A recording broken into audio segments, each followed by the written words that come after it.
Hello साथियों, नमस्कार। मैं ज्ञानेंद्र सिंह आप सभी का एक बार फिर से स्वागत करता हूं गैलेक्सी क्लासेस में। भाई सभी को राम राम, राधे राधे, सत श्री अकाल, आदाब मेरे प्यारे बच्चों। कैसे हैं आप सभी लोग? भाई सभी लोग फटाफट लाइव आ जाएंगे, सेशन की शुरुआत हो चुकी है। जैसा कि आप सब लोग जानते हैं, ठीक 12 बजे आप सब लोगों के लिए लेके हाजिर हो गया हूं हिस्ट्री के शानदार टॉपिक, जिसके बारे में आज हम लोग डिस्कस करने वाले हैं। वो टॉपिक है 16th महाजनपद काल के बारे में। साथियों, आप सब लोग जानते हैं कि पिछले 3-4 दिनों से आप सब लोग धर्म के विकास और धर्म के प्रसार के बारे में पढ़ रहे थे, जिसमें हम सब लोगों ने जैन धर्म, बौद्ध धर्म, भागवत धर्म, शैव धर्म और शाक्त धर्म के बारे में पढ़ लिया है। और आज हम सभी लोग आगे बढ़ने वाले हैं और आगे बढ़ते हैं तो सबसे पहले बात आती है 16 महाजनपद स्टेट की। तो साथियों, एक बहुत बड़ा क्वेश्चन हमारे दिमाग में ये जनरेट हो जाता है कि आखिर ये 16 महाजनपद जो स्टेट थे, ये 16 महाजनपद स्टेट कब आए और क्यों आए, इसके पीछे क्या रीजन रहा है। साथियों, 16 महाजनपद जो स्टेट आप देख पा रहे हैं, ये दरअसल 600 BC एगो में आए थे। और ये वही टाइम था जब डिसेंडिंग ऑर्डर चल रहा था किसका? पोस्ट वैदिक एज का। तो जहां पे पोस्ट वैदिक एज कंप्लीट हो जाता है, उसके बाद फिर वहीं से 16 महाजनपद स्टार्ट हो जाता है। अब आपके दिमाग में एक बात आएगी कि सर ऐसे कैसे हम समझें इसको कि पहले वैदिक पीरियड था, फिर वो लोग खत्म हो गए, फिर महाजनपद काल आया। देखिए बच्चों, पहली बात तो आप ध्यान रखें, इतिहास में कोई भी खत्म नहीं होता है। वो क्या होते हैं? वो परिवर्तित होते हैं। जैसे हमारे माता पिता के जमाने में क्या हुआ करता था? साधन का माध्यम साइकिल हुआ करती थी। बहुत दूर दराज इलाकों में कहीं मोटरसाइकिल या स्कूटर देखने को मिलता था। जीप, कार तो बहुत दुर्लभ तरीके से दिखाई पड़ती थी। लेकिन आज हमारे जमाने में आप देखिए, घर घर बाइक है और हर तीसरे घर में एक 4 व्हीलर आपको मिल जाएगी, है कि नहीं है? तो इसका मतलब क्या है? ये परिवर्तन हुआ है, वो खत्म नहीं हुए हैं, वो परिवर्तन हुआ है। तो हम लोग क्या पढ़ते हैं? हमारे बाप दादाओं के जमाने में ऐसा हुआ करता था, हमारे जमाने में ऐसा हुआ है, हमारे बच्चों के जमाने में और पता नहीं कैसे परिवर्तन देखने को मिलेंगे। ठीक है, तो ऐसे ही आपके इतिहास को हम पढ़ते हैं। पहले का जो समय रहा उसमें लोग धार्मिक चर्चाएं और लोग एकत्र होकर के एक कबीले के अंडर में रह करके शासन किया करते थे, उसी के अधीन रहा करते थे। इसके बाद धीरे धीरे क्या हुआ कि वैदिक काल में और तमाम प्रकार की विचारधाराएं आने लगी। उस विचारधाराओं में अंधविश्वास फैलने लगा, बलि प्रथा फैलने लगी, जाति व्यवस्था फैलने लगी, जिसकी वजह से इसमें एक परिवर्तन देखने को मिला। बहुत सारे लोग इस धर्म को स्विच करके दूसरे धर्मों में जाने लगे, तो तमाम नए नए धर्मों का उदय हो गया। इसी दौरान आप देखेंगे कुछ कुछ लोगों ने अपने आप को स्वतंत्र घोषित करके छोटे छोटे राज्य के राजा के रूप में वहां पर शासन करना शुरू कर दिया, राजतंत्रात्मक व्यवस्था लागू कर दी। तो ये जो परिवर्तन देखने को मिल रहे हैं, इसी क्रम वाइज परिवर्तन का तीसरा चरण हम पढ़ने चल रहे हैं, जिसको हम सभी लोग कहते हैं 16 महाजनपद। साथियों, उत्तर वैदिक काल जब समाप्त हो रहा था, तो कोई समाप्त नहीं होता है, वो परिवर्तित होता है। तो 16 महाजनपद जब था, माफ कीजिएगा, वैदिक काल जब था, उत्तर वैदिक काल जब था, तो उत्तर वैदिक काल के लास्ट फेज में क्या होता है कि कई छोटे छोटे राज्य का उदय हो जाता है। और उन्हीं छोटे छोटे राज्यों में 16 महाजनपद राज्य का नाम महत्वपूर्ण हो जाता है। और इसके साथ साथ करीब करीब 7-8 स्टेट ऐसे भी थे जो कि आपके क्या थे? रिपब्लिक स्टेट थे। इसका मतलब क्या है? गणतंत्रात्मक स्टेट। जैसे आप देखेंगे 2 स्टेट आप देखेंगे, मल्ल, और एक स्टेट आप देखेंगे वज्जी। तो मल्ल और वज्जी में करीब करीब 4 स्टेट ऐसे आते थे, 4-4 8 स्टेट थे, जिसमें रामग्राम के कोलिये, पिपली बन के मोरिये, ठीक है ना, और तमाम ऐसे स्टेट थे। कुंडाग्राम हो जाएगा आपका, उसके बाद केशपुत्री हो जाएगा। तो ऐसे 16 महाजनपद के साथ साथ 8 जो है रिपब्लिक स्टेट भी थे।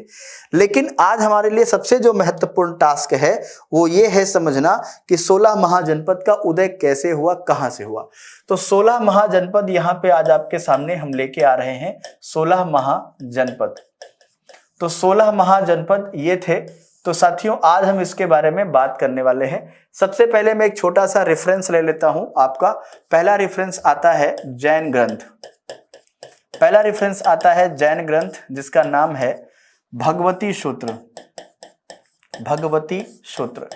अब भगवती सूत्र जब आप पढ़ते हैं तो भगवती सूत्र से 600 BC में 16 महाजनपद तथा 8 गणतंत्र जनपद गणराज्य का उल्लेख मिलता है। ये बात आप ध्यान रखेंगे, मिलता है। ठीक है, तो 16 महाजनपद हो गए और 8 क्या हो गए, गणराज्य का उल्लेख मिलता है। दूसरा इसी में आप देखेंगे, दूसरा पॉइंट आपके सामने आ रहा है बौद्ध ग्रंथ एक है जिसको आप सब लोग कहते हैं अंगत्तुर निकाय। क्या नाम है? अंगत्तुर निकाय इसमें सबसे एथेंटिक जानकारी आपको देता है यहां से 600 BC, क्योंकि आप सब लोग जानते हैं कि ये सारे के सारे ग्रंथ लगभग उसी समय लिखे गए थे। ये कहा जाता है 600 BC में 16 महाजनपद एवं 8 गणराज्य जनपद का उल्लेख मिलता है। जनपद का उल्लेख मिलता है। इस बात का ध्यान रखेंगे, ये 2 जगह इसका उल्लेख देखने को मिलता है। तो ये आपके सामने पॉइंट आ गए, 2 पॉइंट आपके महत्वपूर्ण आ गए। अब बात आती है कि भाई ये 16 महाजनपद क्यों आए, इसके पीछे क्या रीजन था, कैसे इनका विकास हुआ, ये सारी चीजें हम यहाँ पे डिस्कस करेंगे। तो तीसरा हमारे सामने महत्वपूर्ण पॉइंट आता है उत्तर वैदिक काल। यही पॉइंट आपके लिए इंपॉर्टेंट है। उत्तर वैदिक काल जिसको आप कहते हैं पोस्ट वैदिक पीरियड। ध्यान रखना, क्या कहते हैं? पोस्ट वैदिक एज। बच्चों ध्यान रखना, पोस्ट वैदिक एज। ठीक है, उत्तर वैदिक काल में कई छोटे छोटे राज्य का उदय। उत्तर वैदिक काल में कई छोटे छोटे राज्य का उदय हुआ, पहला पॉइंट आता है। इसी को हम दूसरा नगरीय व्यवस्था कहते हैं। दूसरा, जिसे द्वितीय नगरीय सभ्यता भी कहते हैं।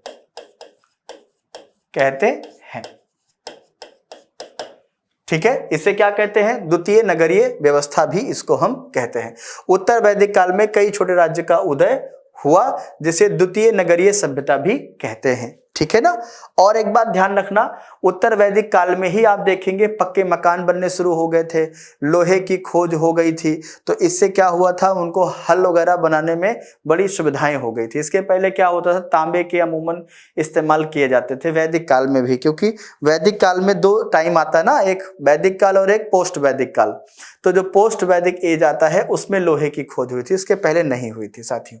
ठीक है, अब ये यहाँ पे आ जाते हैं आपके। ठीक, अब 16 महाजनपद में अगर हम देखेंगे यहाँ पे, तो 16 महाजनपद की जब बात आती है, 16 महाजनपद जो थे इसमें क्या था, राजतंत्रात्मक प्रणाली थी। क्या थी? राजतंत्रात्मक प्रणाली। राजतंत्रात्मक प्रणाली का मतलब क्या है? ऑटोक्रेसी थी या मोनार्की रूल था। यहाँ पे क्या था? मोनार्की रूल था। यानी यहाँ पर राजा जो होते थे वो कैसे होते थे कि उनके परिवार से ही राजा होते थे, यानी कि राजा का बेटा ही राजा बनता था। ठीक है ना। ओके, तो यहाँ पर आप देख सकते हैं, ओके, वंशानुगत जिसको हम कहते हैं। ठीक, अब 16 महाजनपद में आप देखेंगे, 16 महाजनपद में आप देखेंगे सबसे पहले बात आती है 15 जनपद कहाँ थे? उत्तर भारत में। 15 जनपद कहाँ थे? उत्तर भारत में। ठीक है, एक जनपद जिसका नाम क्या था? अस्मक। एक जनपद जिसका नाम क्या था? अस्मक। वो कहाँ था? दक्षिण भारत में। अब दक्षिण भारत में कहां था, आप देखेंगे गोदावरी के किनारे, गोदावरी के किनारे, गोदावरी के किनारे। तो इसको आप ले सकते हैं थोड़ा बहुत इलाका किसका, महाराष्ट्र का, और ज्यादातर इलाका किसका, तमिलनाडु, थोड़ा बहुत इलाका महाराष्ट्र का, थोड़ा बहुत इलाका तेलंगाना और आंध्र प्रदेश का। ठीक है, तो ये अस्मक था यहाँ पे। ठीक, तो 15 जनपद कहाँ थे, उत्तर भारत में, और आपके क्या है, एक जनपद जो है आपका देखने कहाँ मिल रहा है, वो आपका मिल रहा है साउथ दक्षिण में देखने को मिल रहा है। ठीक, अब ये 16 महाजनपद में आप देखेंगे एक एक करके। सबसे पहले नाम यहां पर मैं लेना चाहूंगा काशी का। पहला नाम क्या आएगा आपका, काशी। यहां पे नाम क्या आ जाएगा, काशी। काशी की राजधानी क्या है, वाराणसी। राजधानी क्या है, वाराणसी, वाराणसी। ठीक है, अब काशी की राजधानी क्या है बच्चों, वाराणसी, इस बात का ध्यान रखना। अब वाराणसी इसका नाम क्यों पड़ा, कहते हैं कि वरुणा और असी नदी के बीच में होने की वजह से इसको हम वाराणसी कहते हैं। दूसरा हमारे पास आता है कौशल। कौशल, कौशल की राजधानी क्या थी, श्रावस्ती, या श्रावस्ती के साथ साथ इसको हम और क्या कहते हैं, अयोध्या। श्रावस्ती और अयोध्या 2 जिले हैं बच्चों, श्रावस्ती दूर है थोड़ा सा, है ना। तो कौशल मतलब अयोध्या का क्षेत्र, फैजाबाद का एरिया। ठीक है, या कहीं कहीं राजधानी इसकी देखने को मिलती है साकेत। तो साकेत का मतलब होता है अयोध्या, साकेत का मतलब क्या है, अयोध्या। ठीक है, तीसरा स्टेट आपके सामने आ रहा है जिसका नाम है अंग। अंग जो कि आज का भागलपुर इलाका है, भागलपुर का इलाका है, वही है अंग। ठीक है, ओके। अंग की राजधानी क्या थी, चंपा। ये इलाका कौन सा है, भागलपुर, भागलपुर बिहार का इलाका है। भागलपुर बिहार का इलाका जो है वही स्टेट क्या कहलाता है, अंग स्टेट कहलाता है। ठीक है ना। इसके बाद चौथा आपका स्टेट आ जाता है मगध। मगध की जो राजधानी हुआ करती थी वो राजगृह, साथ ही साथ एक राजधानी और हुआ करती थी गिरिवज्र, और बहुत बाद में राजधानी बनती है पाटलिपुत्र, इस बात का ध्यान रखना। ये इलाका कौन सा है, गया और पटना का इलाका है। गया और पटना का जो इलाका है यहाँ का इलाका है। ठीक है, ये मगध का है। इसके बाद पांचवा है वज्जी। वज्जी, वज्जी का राजधानी क्या है, वैशाली, ध्यान रखना, वैशाली, इस बात का ध्यान रखेंगे। अब ये जो वैशाली इलाका है इस बात का ध्यान रखेंगे, ये भी आपका क्या है, बिहार में ही आपका पड़ेगा। ठीक है, बिहार में। ठीक है, इसके बाद आप देखेंगे वज्जी, वज्जी संघ यहाँ पे है। वज्जी के कई और छोटे छोटे स्टेट थे, है ना, जिसको हम संघात्मक या ऐसा व्यवस्था कहते हैं, इसको बोलते हैं गणराज्य व्यवस्था। ठीक है, तो वज्जी के, ठीक है। उसके बाद हम बात करेंगे कुशीनगर या मल्ल स्टेट। ठीक है, मल्ल, मल्ल की जो राजधानी रही है, मल्ल की जो राजधानी रही है वो क्या रही है, कुशीनगर, कुशीनगर या कुशीनारा। ठीक है, मल्ल की जो राजधानी रही है वो क्या रही है, कुशीनारा, जिसे आज हम क्या कहते हैं, देवरिया के आसपास है, देवरिया यूपी। ठीक है, देवरिया यूपी के आसपास है। ठीक है, इसके बाद 7वें नंबर पे आप आ जाएंगे, तो 7वें नंबर पे आपको क्या मिलेगा देखने को, देखें तो यहाँ पे ये हो गया मल्ल कुशीनारा। बच्चों कुशीनारा के अलावा एक जिला आज भी है, कुशीनगर है, तो थोड़ा सा उससे दूर है, हाँ बगल में ही है, हाँ ओके ओके ओके। इसके बाद आता है चेदी, चेदी वंश, इसकी राजधानी क्या है, सुक्तिमती, सुक्तमती। ये इलाका है बुंदेलखंड का, बुंदेलखंड, ये Banda Hamirpur side UP, Banda Hamirpur side UP के आसपास का। ठीक है, इसके बाद फिर आता है 8वां वत्स, वत्स, वत्स की राजधानी क्या है, कौसाम्बी, कौसाम्बी। अब ये कौसाम्बी क्या है, कौसाम्बी जिला ही है, कौसाम्बी, कौसाम्बी उत्तर प्रदेश ये जिला ही है, ध्यान रखना, कौसाम्बी है ना, प्रयागराज के पड़ोस में ही है वत्स, है ना। इसके बाद कुरु, 9वां क्या हो जाता है, कुरु, इसकी राजधानी क्या है, इंद्रप्रस्थ, इंद्रप्रस्थ, इंद्रप्रस्थ, आप जानते हैं इंद्रप्रस्थ जो है आज हम किसको कहते हैं, दिल्ली को कहते हैं, ठीक है। दिल्ली का पुराना नाम क्या है, इंद्रप्रस्थ, ध्यान रखेंगे। तो ये दिल्ली कुरु हो जाता है इंद्रप्रस्थ। इसके बाद आप देखेंगे पांचाल, इसके बाद क्या आ जाता है 10वां नंबर पे पांचाल, जहां से पांचाली थी, ठीक है, पांचाल। पांचाल की राजधानी थी काम्पिल्य, काम्पिल्य। एक राजधानी और थी, इसका नाम था अहिष्छत्र, अहिष्छत्र, अहिष्छत्र। ये जो इलाका है ये दरअसल रुहेलखंड वाला इलाका है उत्तर प्रदेश का, इस बात का ध्यान रखना, ठीक है। हाँ ओके, जिसको हम कहते हैं रुहेलखंड,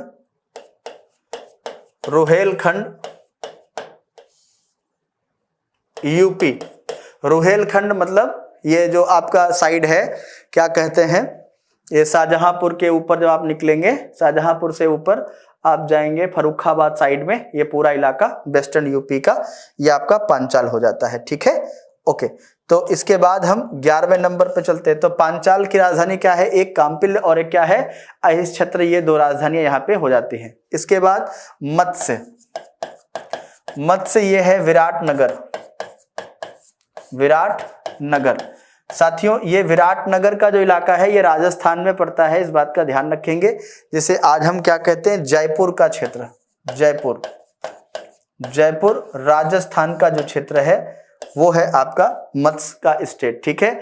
मत्स्य के बाद आता है सूरसेन, स्टेट था सूरसेन, सूरसेन 12वां क्या हो जाता है सूरसेन, ध्यान रखेंगे सूरसेन। अब सूरसेन जो राजधानी है इसकी क्या है मथुरा, और मथुरा आप जानते हैं मथुरा और आगरा का जो क्षेत्र था, मथुरा आगरा का क्षेत्र यूपी, यूपी ध्यान रखेंगे, मथुरा आगरा का क्षेत्र यूपी आपका ये हो जाता है, ठीक है। इसके बाद हाँ अस्मक, हाँ बिल्कुल अस्मक, तीसरा क्या हो जाता है अस्मक, जो भी अभी मैंने आपको बताया था अस्मक। अस्मक की राजधानी क्या है पैठन, पैठन। और बच्चों ये जो क्षेत्र है आपका पैठन वाला, आपको पता था ना ये थोड़ा सा क्या है महाराष्ट्र का और थोड़ा सा इलाका किसका है तेलंगाना का। तो इसको हम क्या कहेंगे गोदावरी के किनारे, बैंक ऑफ गोदावरी, गोदावरी के किनारे ये स्टेट हुआ करता था, ठीक है। इसके बाद फिर हम बात करेंगे अवंतिका, अवंती 14 नंबर पे क्या आ जाएगा अवंती, अवंतिका, अवंतिका, अवंतिका। अवंतिका की राजधानी क्या है उज्जैन, और एक राजधानी इसकी और है माहिष्मति, ठीक है। ये साउथ अवंतिका की राजधानी है माहिष्मति उज्जैन, ठीक है ना। मध्य प्रदेश मालवा का क्षेत्र क्या है मध्य प्रदेश, मध्य प्रदेश मालवा का क्षेत्र, मालवा, मालवा का क्षेत्र, ठीक है। 15 नंबर पे आपका आ जाएगा क्या गांधार, जिसे आज हम कांधार भी कहते हैं, गांधार। अब गांधार की राजधानी क्या हो जाती है बच्चों तक्षशिला, क्या हो जाती है तक्षशिला, ठीक है ना, ये तक्षशिला, ठीक है। रावलपिंडी वाला क्षेत्र, रावलपिंडी, रावलपिंडी पाकिस्तान वाला क्षेत्र, रावलपिंडी क्षेत्र, ठीक है गांधार। इसके बाद फिर एक और आपका आता है जिसको हम सभी लोग 16 नंबर पे पढ़ते हैं कंबोज, कंबोज, ठीक है।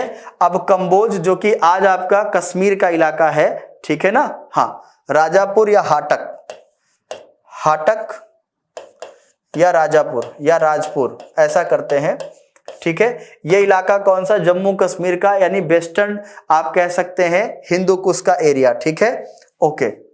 कश्मीर और हिंदू कुश यानी ये सटा हुआ इलाका पाकिस्तान अफगानिस्तान और भारत, कश्मीर प्लस हिंदू कुश।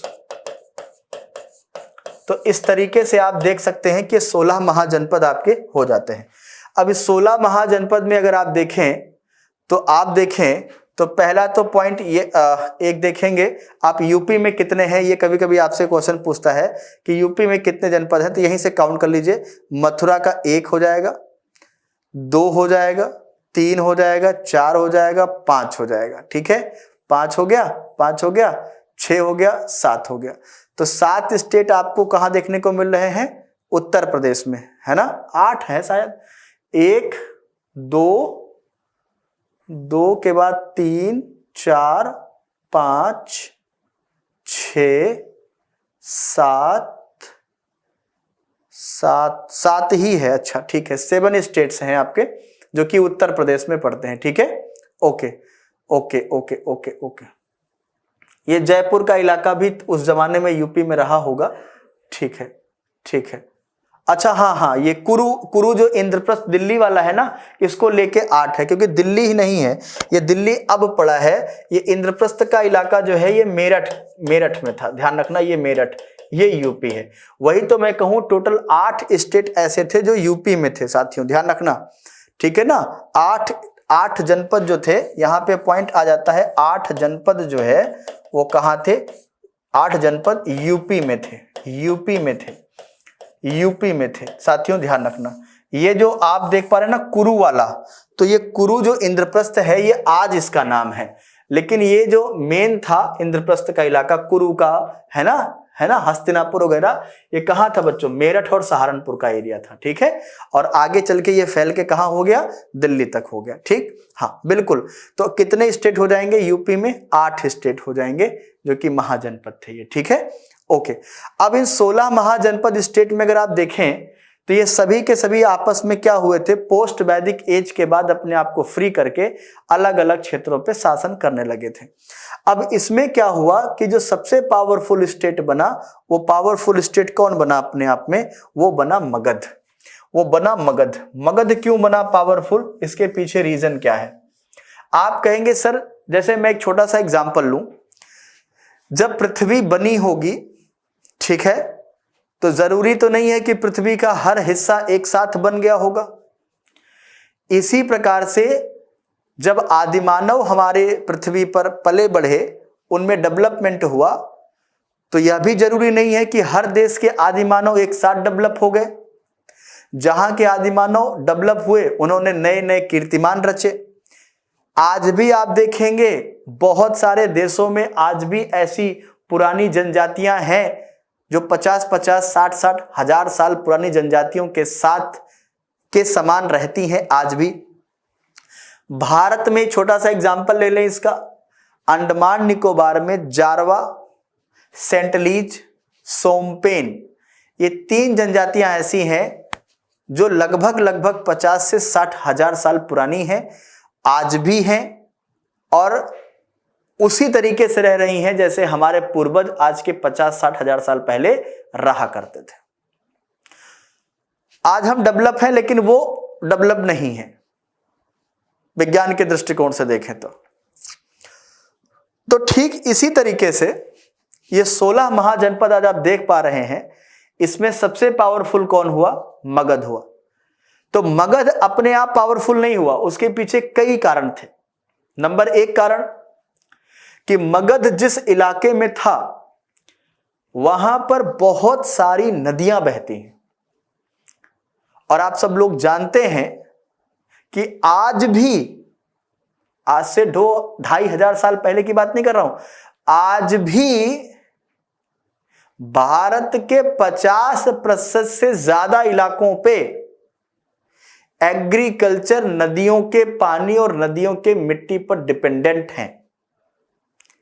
और गया और पटना का ये वो इलाका है जहां पर पुनपुन नदी, सोन नदी, गंडक नदी,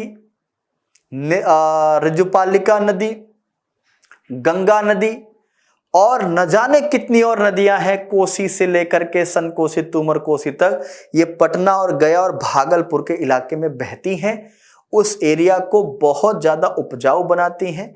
पानी की जितनी भी सुविधाएं हैं उस इलाके में है। नंबर 1, तो जिस देश का एग्रीकल्चर मजबूत होता है वो देश तरक्की करता है। ये बात मान लीजिए, ये आज की बात नहीं कर रहा हूं, ये 2.5 हजार साल पहले की बात। क्यों? क्योंकि उस टाइम पर जो अर्निंग का सोर्स था वो क्या था, ज्यादातर एग्रीकल्चर ही था। हथियार वगैरह बनने की फैक्ट्रीज थी, लेकिन ज्यादातर क्या था, एग्रीकल्चर पे ही बेस्ड था।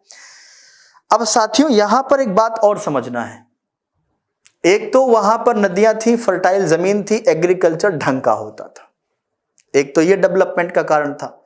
दूसरा डेवलपमेंट का कारण यह था कि मगध के जितने भी राजा गद्दी पर बैठे वो बहुत ही ताकतवर थे और उनकी समझबूझ बहुत अच्छी थी। वो केवल अपने राज्य तक ही सीमित नहीं रहे, उन्होंने अपने राज्य को और आगे बढ़ाने के दिशा में काम किया और देखते ही देखते करीब करीब 150-200 सालों के भीतर ही ये जो 16 महाजनपद आप देख रहे हैं, ये 16 महाजनपद सिमट करके एक जनपद हो गया और उसका नाम पड़ा मगध। तो इसलिए हम जब प्राचीन भारतीय इतिहास में इतिहास पढ़ना शुरू करते हैं तो मगध से शुरू करते हैं। अब आप कहेंगे सर आप मथुरा के बारे में क्यों नहीं पढ़ाते, आप गांधार के बारे में क्यों नहीं पढ़ाते? भाई साहब इसलिए नहीं पढ़ाते क्योंकि इन सब लोगों का शासन बहुत लंबा नहीं है और आगे चल करके ये सभी के सभी किसका हिस्सा बन जाते हैं? मगध का। और जो राजा गद्दी पर बैठता है, मगध की गद्दी पर बैठता है, वो इन सबको अपने राज्य में मिला लेता है। और करीब करीब 150-200 सालों के बाद लोगों की सोच ये बन गई कि अगर इंडिया पे हुकूमत करनी है तो मगध की गद्दी पर बैठना पड़ेगा। इसका मतलब क्या हुआ? पूरे भारत का जो सेंटर था, जैसे आज पूरे भारत का सेंटर क्या है? दिल्ली। ठीक इसी तरीके से आज से 2500 साल पहले भारत का सेंटर कौन बन गया? मगध बन गया। और फिर क्या हुआ? मगध को जीतने की होड़ सब में मच गई। जो जीतता था वो मगध की गद्दी पर बैठता था और मगध के राज्य का क्या करता था? विस्तार करता था। तो आइए हम उसी मगध साम्राज्य के बारे में डिस्कशन शुरू करते हैं।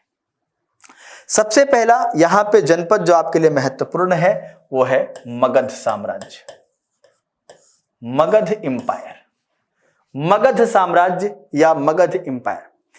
एक प्रश्न ये आता है कि इस राज्य का नाम मगध क्यों पड़ा? साथियों आपने ज्योग्राफी में पढ़ा होगा या तमाम जगहों पर पढ़ा होगा, सुना होगा कि फला देश में फला नाम की नदी बहती है इसलिए उस देश का नाम फला हो गया है। मतलब नाइजर में नाइजर नदी बहती है इसलिए उसका नाम नाइजर पड़ गया। कांगो में कांगो नदी बहती है इसलिए कांगो नाम पड़ गया। काबुल में काबुल बहती इसलिए काबुल नाम पड़ गया। क्लियर हो गया? सोनभद्र में सोन बहती है, सोन नाम पड़ गया। क्लियर है यहाँ पे? ठीक है। तो ऐसे ही मगध क्षेत्र में, जैसे मगध का मतलब अगर मैं बात करूं तो पटना और गया का इलाका, ये वो इलाका है साथियों जहां पर मगधी भाषा बोली जाती है। आज भी वहां पर मगधी भाषा बोली जाती है। तो इस भाषा के नाम पर इस जगह का नाम क्या पड़ा? मगध नाम पड़ा। ठीक है। अब मगध में सबसे पहला वंश अगर आप देखेंगे तो सबसे पहला वंश अब कहां का? भारत का। भारत का सबसे पहला वंश जो माना जाता है वो कुछ लोगों ने क्या माना है, हम उस पर डिबेट कर लेते हैं। पहला वंश माना गया है बृहद्रथ वंश। ध्यान रखना क्या माना है? बृहद्रथ वंश। अब बृहद्रथ वंश जो माना गया है इसमें कुछ राजाओं का उल्लेख हुआ है। जैसे एक राजा हुए थे उग्रसेन, ये क्या थे? किंग थे। एक राजा का और उल्लेख मिलता है जिनका नाम था जरासंध। इनका भी उल्लेख देखने को मिलता है, लेकिन हिस्ट्री के दृष्टिकोण से इनका कोई नाम नहीं मिलता है। इन सभी का नाम मैथोलॉजी में मिलता है, इस बात का ध्यान रखना। इन सभी का जो उल्लेख है, इनका उल्लेख जो है, ध्यान रखना, इनका उल्लेख, सबका उल्लेख जो है कहाँ मिलता है? धर्म ग्रंथ में मिलता है, ग्रंथों में मिलता है। इतिहास में नहीं, इतिहास की जानकारी नहीं है, इतिहास में जानकारी नहीं है। और साथियों एक बात का ध्यान रखना, जब इतिहास में जानकारी नहीं है तो यह भारत का पहला वंश नहीं हो सकता है, इसलिए यह पहला वंश नहीं माना गया। इसलिए यह पहला वंश नहीं माना गया, पहला वंश नहीं माना जाता है, नहीं माना जाता है, नहीं माना जाता है। क्यों नहीं माना जाता है मैंने यहां पे आपको बता दिया है। इसलिए नहीं माना जाता है भाई साहब क्योंकि इसके बारे में हमको इतिहास में जानकारी नहीं मिलती है, बल्कि जानकारी कहाँ मिलती है, ग्रंथों में जानकारी मिलती है। कहाँ मिलती है, ग्रंथों में, मैथोलॉजी में इसके बारे में जानकारी हमको मिलती है, ग्रंथों में जानकारी नहीं मिलती है। तो इतिहास का पहला जो वंश है वो पहला वंश कौन सा आता है, तो पहला वंश आ जाता है साथियों हर्यक वंश। आप हेडिंग डाल लेंगे हर्यक डायनेस्टी।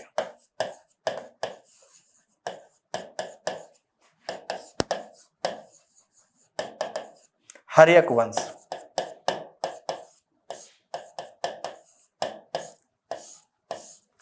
भारत का पहला वंश, बच्चों ध्यान रखना, इसे पहला वंश माना गया है, पहला वंश माना गया। ठीक है, इसकी स्थापना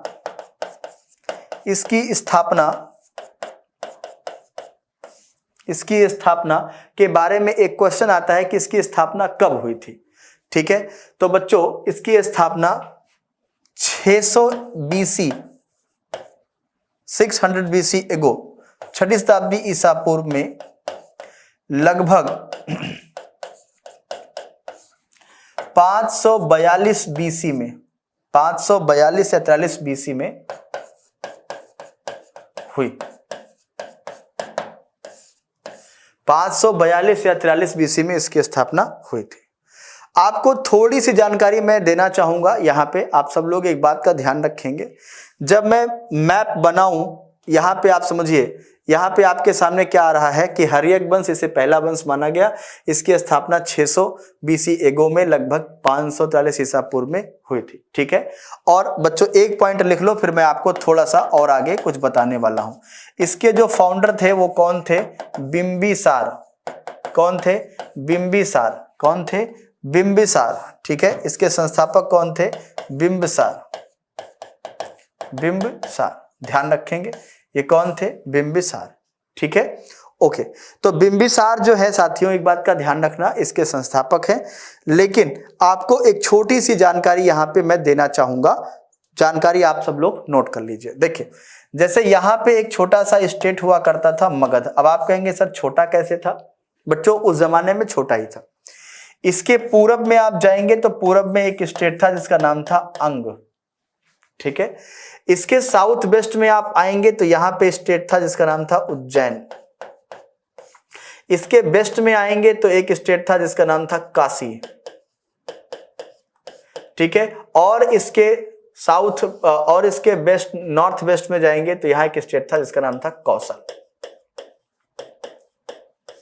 देख पा रहे हैं, ये इस तरीके से फील्ड सज गई है। अब देखिए यहां पे, ये मैं आपसे कब बात कर रहा हूं, ये जो डायग्राम आपका बन रहा है, थोड़ा सा मैं आपको बताना चाहूंगा, ये जो डायग्राम आपके सामने बन रहा है, ये बन रहा है प्री हर्यंका डायनेस्टी, प्री हर्यंका डायनेस्टी,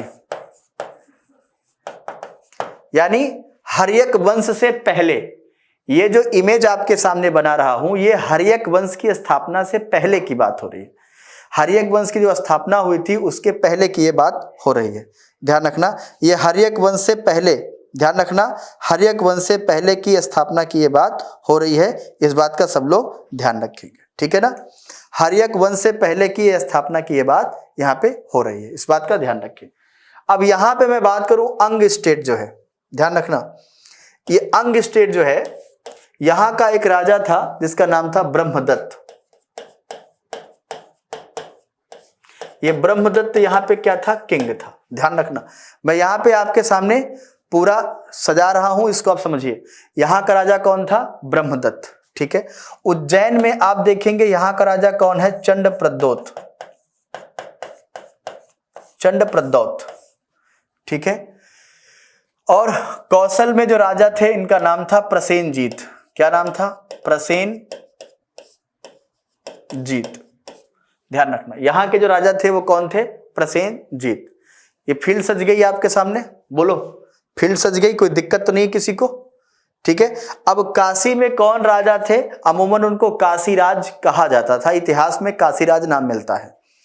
ठीक है। अब ये देखिए ध्यान से क्या हुआ, ये बिंबिसार अभी बहुत छोटा है, इसके फादर जो थे वो मगध की गद्दी पर बैठे हुए थे और मगध की उन दिनों राजधानी राजगृह हुआ करती थी।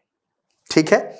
अब हुआ ये कि इनके जो फादर थे बिंबिसार के वो उतने ताकतवर नहीं थे, तो हुआ क्या, इस आदमी ने आक्रमण किया। किसने आक्रमण किया? ब्रह्मदत्त ने। ठीक है ना। ब्रह्मदत्त ने क्या किया, यहां पे देखिए मैप आपके सामने है। ब्रह्मदत्त ने मगध पर आक्रमण किया, मगध पर आक्रमण किया, आक्रमण किया। देख रहे हैं आप लोग? अभी मैं इसको आगे लिखाऊंगा, बताऊंगा भी, अभी पहले मैप में एक बार समझ लीजिए। मगध पर आक्रमण किया, राजा की हत्या की, राजा की हत्या की। ठीक है। आधे मगध पर कब्जा, आधे मगध पर, आधे मगध पर कब्जा, कब्जा किया। देख पा रहे हैं आप सब लोग? यानी ब्रह्मदत्त ने मगध पर आक्रमण करके आधे मगध पर कब्जा कर लिया और यहां के राजा की क्या कर दी? हत्या कर दी। यानी बिंबिसार के फादर की क्या हो गई? हत्या हो गई। ठीक, यहां पे ध्यान रखना। प्रसेनजीत की कहानी यहां पे क्या आती है? प्रसेनजीत ने क्या किया, इसी बीच प्रसेनजीत ने क्या किया वो मैं आपको थोड़ा सा बताना चाह रहा हूं, ध्यान रखें। प्रसेनजीत ने क्या किया, यहां पे ये देखें, काशी को जीत लिया, काशी को जीत लिया और कौशल में मिलाया, कौशल में मिलाया। देख पा रहे हैं आप लोग? तो यहां पे क्या हुआ, मगध का आधा हिस्सा गया था, यहां पे क्या हुआ, काशी का पूरा हिस्सा गया। यानी काशी पर पूरा पूरा कब्जा किसका हो गया? पूरा पूरा कब्जा किसका हो गया? प्रसेनजीत का। जबकि मगध के आधे हिस्से पे अगर आप देखेंगे तो मगध के आधे हिस्से पे ब्रह्मदत्त का कब्जा हुआ है। अब इसमें जो सबसे खतरनाक शासक है, वो सबसे खतरनाक शासक कौन है? चंडप्रद्योत। सबसे ताकतवर, अभी तक सबसे ताकतवर जो राजा है वो कौन है? सबसे ताकतवर यही है, सबसे ताकतवर, सबसे ताकतवर राजा। ठीक है। सबसे ताकतवर राजा जो है वो कौन है? चंडप्रद्योत है। और साथियों ये ताकतवर के साथ साथ खूंखार भी है ना। और इसीलिए इसके नाम के आगे क्या लगा हुआ है? चंड लगा हुआ है। ये चंड अगर प्रीफिक्स लगता है तो इसका मतलब क्या हुआ कि बहुत ही खूंखार है। कई सारे ग्रंथों में आप देखेंगे सम्राट अशोक को भी चंड अशोक कहा गया है, इस बात का ध्यान रखेंगे। ठीक है। क्या कहा गया है? चंड अशोक कहा गया है। तो यहां पे आपके सामने एक इमेज बन गई होगी, क्लियर हो रहा है? अब हुआ क्या, अब हुआ क्या, ये समझ में आ गया ना सभी को? अब अगला पॉइंट जैसे लिखूंगा क्लियर होता चला जाएगा। अब देखिए यहां पे अगला पॉइंट क्या लिखने वाला हूं, देखिए, देखिए ध्यान से। पॉइंट क्या आता है? 16 वर्ष की अवस्था में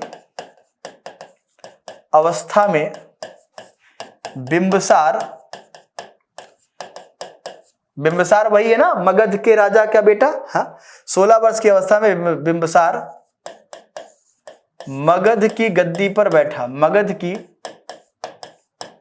गद्दी पर बैठा। अब जब मगध की गद्दी पर बैठा तो मगध के आधे हिस्से पर किसका कब्जा हो गया था? ब्रह्मदत्त का कब्जा हो गया था। इसने हर्यक वंश की स्थापना की, हर्यक वंश की स्थापना की और पहाड़ियों से घिरे, पहाड़ियों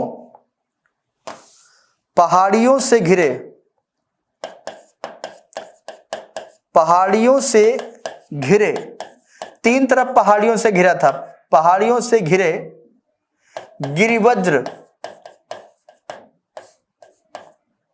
नगर को राजधानी बनाया, राजधानी बनाया। इस बात का ध्यान रखें, पहाड़ियों से घिरे नगर को, जिसका नाम था क्या, गिरिवज्र, उसको क्या बनाया इसने, राजधानी। क्यों बनाया राजधानी, क्योंकि राजगृह के ज्यादातर इलाकों पर किसका कब्जा था, ब्रह्मदत्त का कब्जा था, इसलिए। ठीक है, गिरिवज्र को राजधानी बनाया इसने। ठीक, अब क्या हुआ कि बिंबिसार को तो अपने पिता की मौत का बदला तो लेना ही लेना था, साथ ही साथ मगध के आधे हिस्से पर जो ब्रह्मदत्त का कब्जा है उस कब्जे को भी अपना बनाना है। ये एक बहुत बड़ा टास्क था। अब बिंबिसार के दिमाग में एक बात ये थी कि ये अकेले बस की बात नहीं है, और अभी हमारी उम्र भी इतनी नहीं है कि हमारे कहने पर लोग पूरी तरीके से युद्ध कर सकते हैं, क्योंकि लोगों को ये लगेगा कि अभी ये तो बालक है, इसके कहने पर हम कहां लड़ने चले जाएं। तो इसने क्या किया, बिंबिसार ने एक दिमाग लगाया। क्या लगाया कि पहले ताकतवर लोगों से दोस्ती करो। ठीक है, अब यहां पे क्या हुआ, बिंबिसार ने अपने राज्य विस्तार के लिए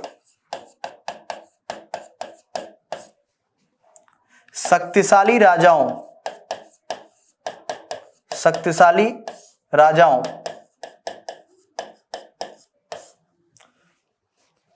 से मित्रता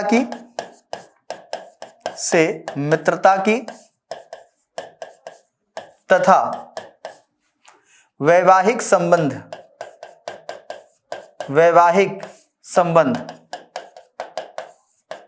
स्थापित किए।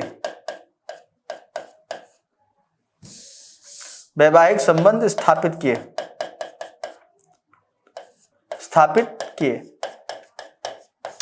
अब वैवाहिक संबंध स्थापित किए, इसका मतलब क्या हुआ कि जब ताकतवर राजाओं के साथ हमारे संबंध होंगे तो बुरी स्थिति में वो हमारा साथ देंगे। तो हुआ क्या,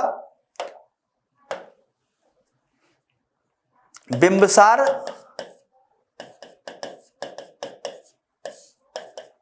ने 3 मुख्य विवाह किए। बच्चों वैसे तो इनके विवाह के बारे में बहुत सा उल्लेख मिलता है कि इनकी 500 रानियां थी। तो बच्चों मैं आपको आगे बताऊंगा कि रानी और पटरानी का कॉन्सेप्ट क्या होता है। ठीक है, परेशान मत होना। आपने सुना होगा पटरानी और रानी के बारे में, आपने अगर कभी मैथोलॉजी देखी होगी, आपने कभी श्री कृष्ण देखा होगा, महाभारत देखा होगा, तो उसमें अक्सर एक चीज वर्ड सुनने को मिलता है कि रुक्मिणी जो है वो भगवान श्री कृष्ण की क्या है, पटरानी है, जबकि राधा क्या है, राधा को रानी कहा गया है। ठीक है, ओके। तो पटरानी इन द सेंस समझे कि पटरानी उनको कहते थे जो पत्नी होती थी, जो 7 फेरे लेकर के, है ना, शादी करके आती थी बकायदे, उनको पटरानी बोलते थे। और जो उपहार में मिलती थी दैट वाज रानी। ठीक है, ओके। अब उपहार का मतलब आप उसको गलत वे में मत लीजिएगा, मैं भी समझाऊंगा तब समझना, नहीं तुम लोग पता नहीं कहां से कहां पहुंच जाओगे, हमें पता है। ठीक है, बिंबिसार ने 3 मुख्य विवाह किए, जिनमें पहला विवाह जो है, फर्स्ट जो पहली पत्नी है इनकी, वो कौन है, कौशल देवी।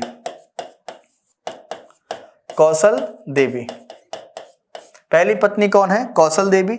और कौशल देवी कौन है, कौशल नरेश प्रसेनजीत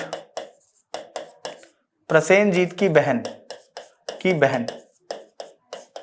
ठीक है, और बच्चों अगला पॉइंट क्या हुआ यहां पे, इस विवाह से, यहां पे ध्यान रखना, इस विवाह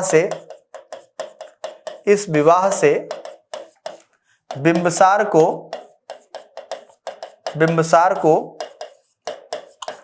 काशी दहेज में मिला।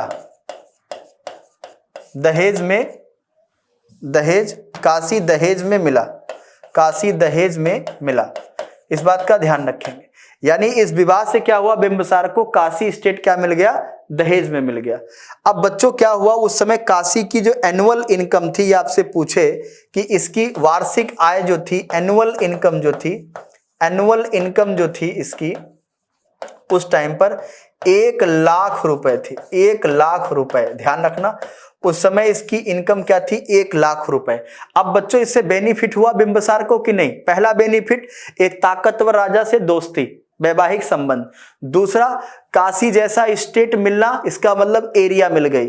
तीसरा, काशी की इनकम, यानी वहां से इनकम भी मिल गई, तो हमारी इकोनॉमी भी बेहतर हो गई और हमारी सिक्योरिटी भी बेहतर हो गई। तो बेनिफिट हुआ कि नहीं हुआ? ध्यान रखना। तो ये पहले विवाह का नतीजा ये हुआ। दूसरी पत्नी इनकी जो थी, सेकेंड वाइफ जो इनकी थी, सेकेंड पत्नी जो इनकी थी, वो कौन थी? चेलन्ना। चेलन्ना। अब ये चेलन्ना कौन है साथियों? एक बार मैं फिर से आपको बताना चाहूंगा, चेलन्ना वो है लिच्छवी के राजा, लिच्छवी के राजा चेटक की पुत्री। चेटक की पुत्री।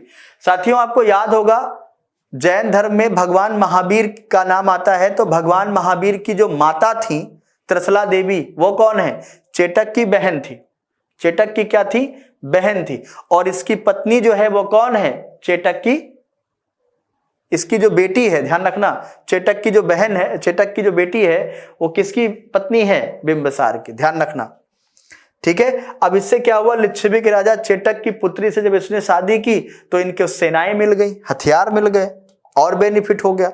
तीसरा जो है, तीसरी पत्नी का नाम आता है, जो इनकी थर्ड वाइफ थी, वो थी क्षेमा। क्षेमा थी। क्षेमा कौन है? मद्र राजकुमारी। मद्र राजकुमारी, यह मद्र स्टेट था बच्चों, वहां से, वहां की राजकुमारी थी। मद्र बोले तो पंजाब, ध्यान रखना। ये 3 विवाह इसने किए थे। अब 3 विवाह करने के बाद इसने अपने आप को क्या कर लिया? शक्तिशाली कर लिया। किसने? बिंबिसार ने अपने आप को क्या कर लिया? शक्तिशाली कर लिया। अब यहां पे क्या हुआ साथियों, ध्यान रखना, यहां पे क्या हुआ कि जब 3 विवाह इसने कंप्लीट कर लिए 25, 26, 28 साल की उम्र तक, अब इसको ये लगा कि मुझे अब अपने उस हार का बदला लेना चाहिए जो हमारे पिताजी से छीना गया था। तो हुआ क्या, पॉइंट में ध्यान रखेंगे, इसलिए इसको कहते दिमाग। कभी भी उस आदमी से ना उलझें जो आपसे तगड़ा है, और तब तक जब तक आप अपने बाजुओं में ताकत ना भर लें। इसका मतलब क्या हुआ, अपने आप को पहले मजबूत करो और तब जाकर के लड़ो। अरे बिंबिसार चाहता तो प्रसेनजीत की सहायता लेके जाके लड़ लेता, लेकिन वो लड़ा नहीं। पहले उसने अपने आप को मजबूत किया, क्योंकि वो जानता था कि अपने ही बल को बल समझा जाता है, दूसरे के बल पर फुदकना नहीं चाहिए साथियों, ध्यान रखना इस बात का। तो हुआ क्या, बिंबिसार ने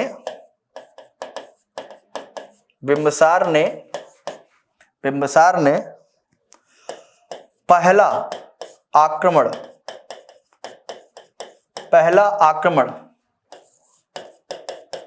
अंगराज्य पर किया। ध्यान रखना, अभी तक कहीं आक्रमण नहीं किया था, पहला आक्रमण कहां किया? अंगराज्य पर किया। ब्रह्मदत्त की हत्या की और अंग को मगध का हिस्सा बनाया।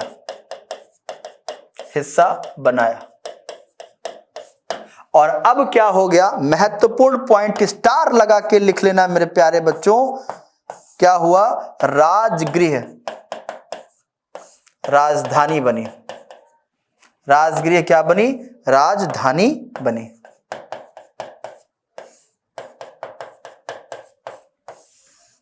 राजगृह को क्या बनाया इसने?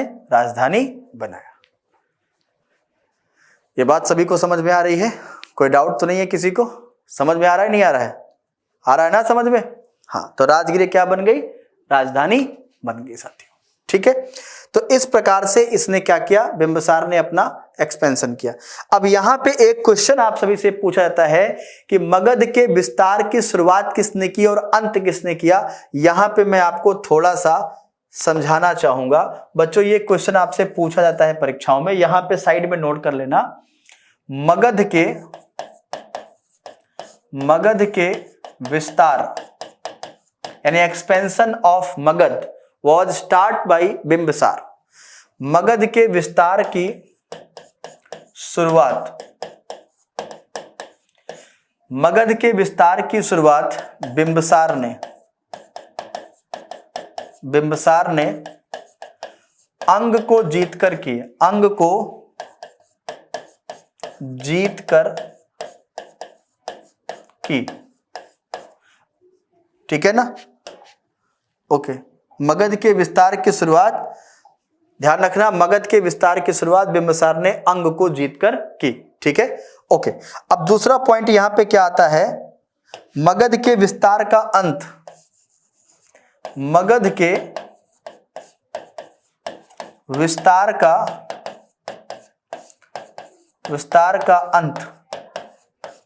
अंत अशोक ने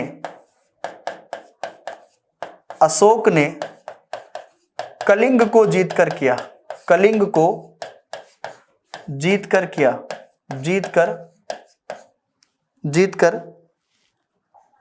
कलिंग को जीतकर किया। ध्यान रखना बच्चों, यहां पर क्या हुआ, कलिंग को जीतकर किया। इसका मतलब क्या हुआ कि कलिंग को जीतने के बाद कुछ बचा ही नहीं कि जीता क्या जाए, बढ़ाया क्या जाए।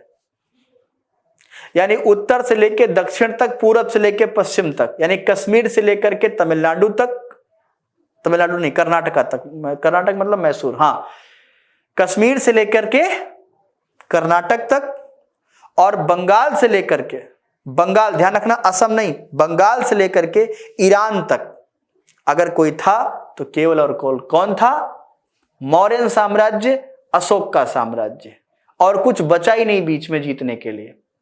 तो इसलिए मगध के विस्तार की शुरुआत किसने की, बिंबिसार ने, अंत किसने किया, अशोक ने। शुरुआत अंग को जीतकर हुई और अंत कहां, कलिंग को जीतकर हुआ। ध्यान रखना इस बात का। अब बच्चों यहां पर इतना पॉइंट क्लियर हो गया। अब बात करते हैं बिंबिसार के जीवन की और कुछ बातों का, लेकिन आज बात नहीं करेंगे क्योंकि आज बात करने का अब समय नहीं है। 543 से लेकर के लगभग 492 BC तक इसका शासन रहा है। ठीक है, तो ये जो पॉइंट है आगे मैं आपको पढ़ाऊंगा कि इसका धार्मिक विचार क्या था और ये कैसे कैसे अपने राज्य को आगे बढ़ाया, दरबार में कौन कौन लोग थे और क्या क्या चैलेंजेस थे इसके सामने, ये सारा डिस्कशन हम लोग करेंगे। लेकिन आज नहीं, कल की क्लास में मिलते हैं, कल की क्लास में इसी टॉपिक के साथ। तो मिलते हैं नेक्स्ट टॉपिक में। ओके, आज के लिए इतना ही। Thank you very much. Stay tuned रहें गैलेक्सी क्लासेस के साथ। मिलते हैं टुमारो एट 12 PM। जय हिंद।